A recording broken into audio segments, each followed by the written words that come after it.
উত্তৰ নবান্দা অৰুণোদয় যুৱ সংঘ তেওঁলোকে বহুত বছৰ ধৰি এই অঞ্চলৰ সংস্কৃতি, এই অঞ্চলৰ একতা, এই অঞ্চলৰ শান্তি সম্প্ৰীতি বজাই ৰাখি আহিছে আৰু ঠিক বিভিন্ন ধৰণৰ কাৰ্যসূচী কৰাৰ লগতে তেওঁলোকে ৰঙালী বিহু অৰ্থাৎ নৱবৰ্ষ আদৰাৰ নামত এটা কাৰ্যসূচী লৈ আহিছে, ৰঙালী বিহু উদযাপন।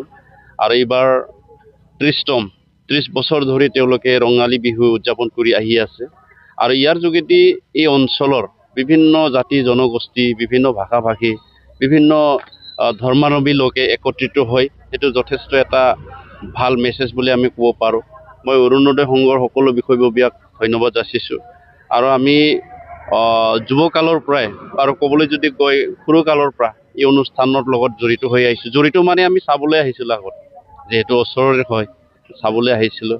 আৰু আজি আমি এই অঞ্চলত বা এই অনুষ্ঠানৰ লগত জড়িত হৈ নিজকে গৌৰৱ অনুভৱ কৰিছোঁ।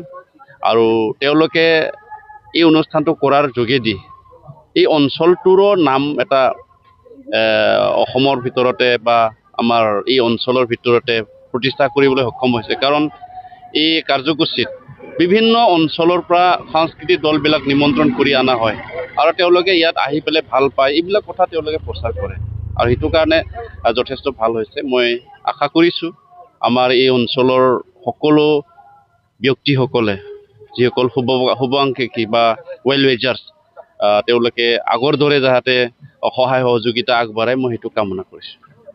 ৰঙালী বিহুৰ বিশেষ শুভেচ্ছা জনাইছোঁ আগতীয়াকৈ।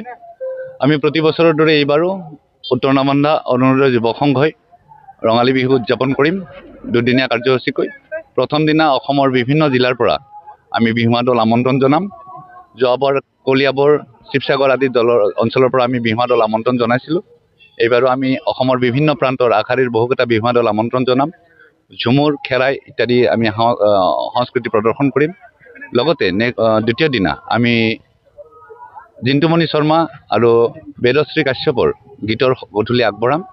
গতিকে এই অঞ্চলৰ সমূহ ৰাইজৰ জাতি, ধৰ্ম, বৰ্ণ, ভাষা সকলোৱে যাতে বিগত দিনসমূহত যি ধৰণে আমাক সহায় সহযোগিতা আগবঢ়াই সমন্বয়ৰ বাৰ্তা প্ৰেৰণ কৰিছিলোঁ, এই বছৰো যেন ঠিক তেনেকৈ আমি এই সমন্বয়ৰ বাৰ্তা আমি অসমৰ বিভিন্ন প্ৰান্তলৈ প্ৰেৰণ কৰিব পাৰোঁ, তাৰে আশা ৰাখিছোঁ আৰু সকলোৰে পৰা আন্তৰিক সহায় সহযোগিতা কামনা কৰিছোঁ।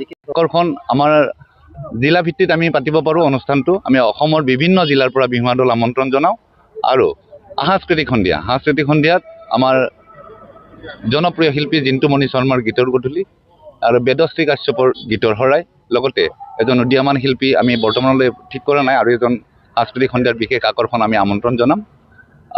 এইবোৰেই আমাৰ বিহুত থাকিব।